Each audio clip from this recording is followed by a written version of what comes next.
Hello दोस्तों, स्वागत है आपका हमारे YouTube चैनल मरीन वर्ल्ड में। दोस्तों, आज के इस वीडियो में मैं आपको बताऊंगा मिस्र के इतिहास के बारे में, जिसे कि इजिप्ट भी कहते हैं।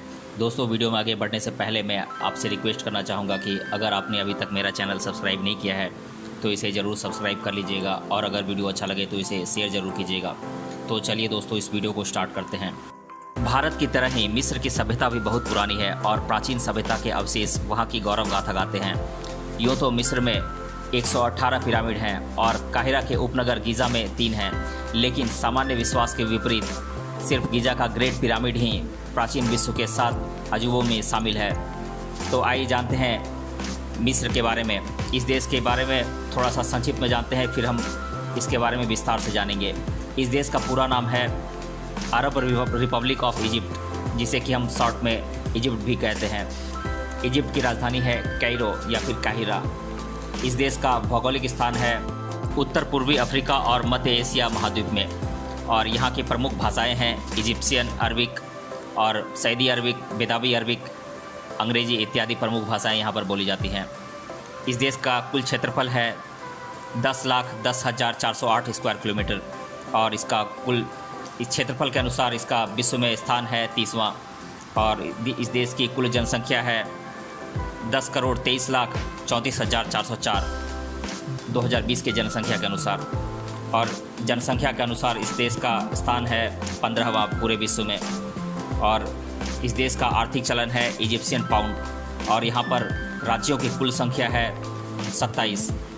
और यहाँ का राष्ट्रीय पक्षी है स्टेपी ईगल, और यहाँ का राष्ट्रीय वृक्ष है जिंजर ब्रीड वृक्ष, जिसका कि साइंटिफिक नेम है हाइफेने थेबैका। और यहाँ का राष्ट्रीय फूल है इजिप्शियन कमल फूल, यानी कि इजिप्शियन लोटस फ्लावर। और यहाँ का राष्ट्रीय फल है आम, और इस देश का अन्य नाम है मिस्र या फिर कैमेट। अब आइए जानते हैं मिस्र के बारे में विस्तार से जानकारी। आधिकारिक रूप से अरब रिपब्लिक ऑफ इजिप्ट एक अंतर महाद्वीपीय देश है, यानी कि इंटरकॉन्टिनेंटल दो महादेशों में फैला हुआ है ये, जो अफ्रीका के उत्तर पूर्वी कोने और एशिया के दक्षिण पश्चिमी कोने में फैला हुआ है। इजिप्ट एक अभ्यंतरित देश है, यानी कि मेडिटेरेनियन कंट्री है, जो उत्तर पूर्व में गाज़ा और इजराइल, और पूर्व में अकाबा की खाड़ी, पूर्व और दक्षिण में लाल सागर, और दक्षिण में सूडान, और पश्चिम में लीबिया की सीमाओं से घिरा हुआ है। अकाबा की खाड़ी के आगे जॉर्डन और सिनाई पेनिनसुला के आगे सऊदी अरबिया है, और साथ ही जॉर्डन और सऊदी अरबिया अपनी सीमाओं को इजिप्ट के साथ नहीं बांटते। यह दुनिया का एकमात्र निकटवर्ती अफ्रीशियन राष्ट्र है। यहाँ अफ्रीशियन का मतलब है अफ्रीका और एशिया के बॉर्डर वाले क्षेत्रों में बोली जाने वाली एक भाषा। इजिप्ट का इतिहास किसी भी आधुनिक देश के इतिहास से काफ़ी बड़ा है। साथ ही 10,000 ईसा पूर्व के समय में उभरे हुए कुछ चुनिंदा देशों में इजिप्ट की गिनती की जाती है। सभ्यता के उद्गम स्थल के नाम से प्रसिद्ध प्राचीन इजिप्ट ने पहले ही लिखने, खेती करने, शहरीकरण, संगठित धर्म आदि के क्षेत्रों में पहले ही विकास कर लिया था। कुछ प्रतिष्ठित स्मारक जैसे कि गीज़ा का कब्रिस्तान और महान स्फिंक्स, साथ ही मेफिक्स के खंडहर, थेबिस, कर्नक और राजा की घाटी इस देश की मुख्य आर्कियोलॉजिकल साइट्स में से हैं, जिनमें पूरी दुनिया को रुचि है। इजिप्ट की समृद्ध सांस्कृतिक विरासत उनकी राष्ट्रीय पहचान का एक अभिन्न आंतरिक भाग है। क्रिश्चियन धर्म का प्राचीनतम सेंटर इजिप्ट का 7वीं शताब्दी में इस्लामीकरण किया गया था, और यह देश बाद में मुख्य रूप से मुस्लिमों का ही देश बना, जहां क्रिश्चियन धर्म के लोग अल्पसंख्यकों में गिने जाते हैं। इस देश के ज़्यादातर लोग नील नदी के तट पर ही रहते हैं, जो 40,000 वर्ग किलोमीटर का एक क्षेत्र है, जहां केवल कृषि योग्य जमीन की ही खोज की गई थी। इजिप्ट के आधे से ज़्यादा निवासी शहरी इलाकों में रहते हैं। आधुनिक इजिप्ट धार्मिक और सैन्य शक्ति दोनों के रूप से मजबूत है। इजिप्ट में सांस्कृतिक, राजनीतिक और सैन्य शक्ति को ज़्यादा महत्व दिया जाता है। साथ ही मुस्लिम देश इजिप्ट की अर्थव्यवस्था सबसे विशाल और समृद्ध अर्थव्यवस्थाओं में से एक है, और 21वीं शताब्दी में इजिप्ट की अर्थव्यवस्था और भी ज़्यादा बढ़ गई है। Egypt United Nation, African Union, Arab League और गुट निरपेक्ष अभियान यानी कि नॉन अलाइड मूवमेंट और इस्लामिक कोऑपरेशन का सदस्य है। अब हम जान लेते हैं इजिप्ट में कुल राज्यों के बारे में। प्रशासनिक तौर पर इजिप्ट में हर राज्य का एक स्वतंत्र गवर्नर होता है, जो राज्य के संबंधित सभी प्रशासनिक कार्यों का प्रमुख नियंत्रक होता है। हर राज्य का गवर्नर देश के राष्ट्रपति के अधीन रहकर कार्य करता है। गवर्नर को राष्ट्रपति द्वारा दिए गए सभी सूचनाओं का संबंधित राज्य से जुड़े सभी विषयों पर कार्य करना होता है तथा समय समय पर राज्य के स्थिति की जानकारी राष्ट्रपति को देनी होती है। तो मैं यहाँ के राज्यों के नाम एक एक कर आप लोगों को बता देता हूँ।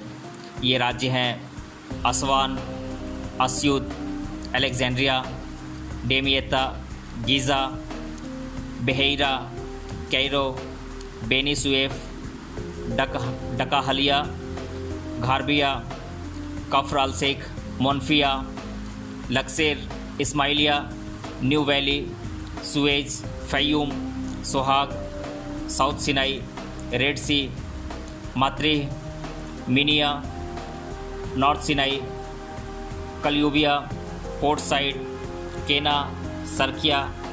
तो ये तो थी इजिप्ट के राज्यों की सूची। अब हम जान लेते हैं इजिप्ट के ऐतिहासिक और भौगोलिक पार्श्वभूमि के बारे में, यानी कि geographical and historical background Egypt का जान लेते हैं। भौगोलिक दृष्टि से देखें तो इजिप्ट का विश्व में स्थान अफ्रीका और मध्य एशिया दोनों ही महाद्वीपों में आता है। विश्व के सबसे बड़े महाद्वीप एशिया का मध्य एशिया वो भाग है जहाँ पर सबसे ज़्यादा रेगिस्तान मौजूद हैं। विश्व की प्राचीन सभ्यताओं में से एक प्रमुख सभ्यता के तौर पर इजिप्ट को दुनिया भर में पहचाना जाना जाता है, जिसका सभ्यता काल 3150 साल पुराना है। फराओ राजवंश को यहाँ का प्रमुख शासक माना जाता है, जिनके साम्राज्य का इतिहास अनेकों शतकों तक का है। इनकी जानकारी आज भी इजिप्ट के ऐतिहासिक दस्तावेजों से प्राप्त होती है। प्राचीन इजिप्शियन लोगों का प्रमुख देवता सूरज था, जिसे वे होरस के नाम से संबोधित करते थे। इसलिए तत्कालीन मान्यताएं और उपासना लगभग सूरज को केंद्र मानकर ही होती थी।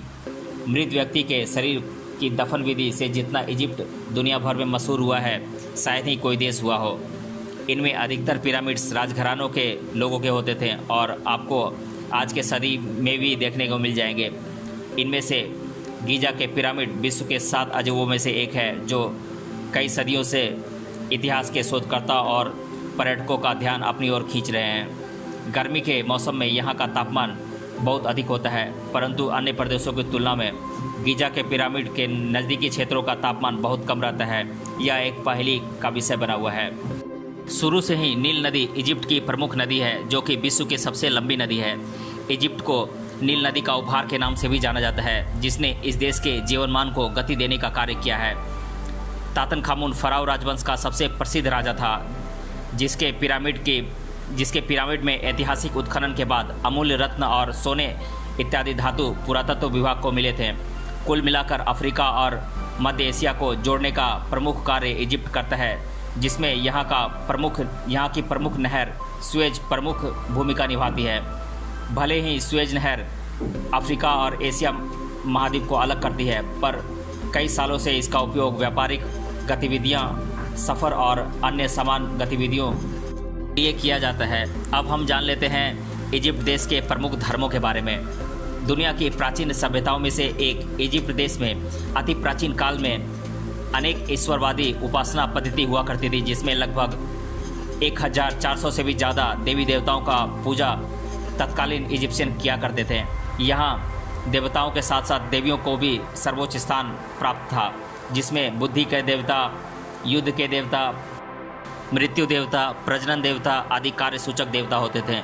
इनके कार्य की तरह तत्कालीन भाषाओं के अनुसार इनके नाम भी विशिष्ट होते थे, जैसे कि इसिस, हाथोर, ओसिरिस, सेत, होरस, रे, अफ्रोदिते, सेकमेत, ताह, नेफेरतेम, अपोपिस जिसे कि नाग देवता के नाम से जानते हैं, अनुबिस इत्यादि। मृत्यु की देवता अनुबिस को स्मरण करते हुए लोग मृतक व्यक्ति के शरीर पर अंतिम संस्कार कर उसके मम्मी को यानी कि डेड बॉडी को पिरामिड के अंदर रखते थे। लगभग 400 से 800 ईस्वी के बीच इजिप्ट में ईसाई धर्म का काफ़ी प्रचार हुआ था। वहीं इस्लाम धर्म के उदय के बाद यहाँ पर मुस्लिम मान्यताओं को मानने वाले लोगों की संख्या बढ़ने लगी थी।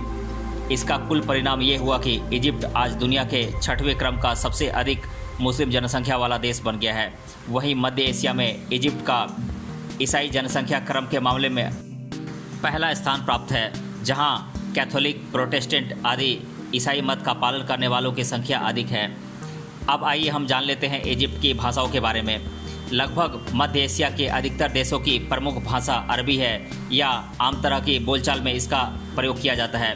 वैसे तो इसमें देश के अनुसार कोई खास अंतर नहीं होता, परंतु इजिप्ट में प्रमुखता से उपयोग में आने वाली अरबी भाषा को इजिप्शियन अरबी कह के पहचाना जाता है।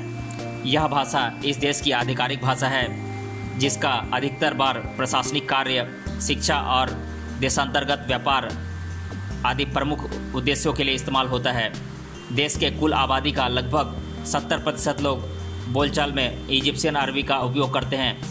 इसके अलावा पूर्वी इजिप्ट में बेदावी अरबी भाषा को बोलने का अधिक चलन है।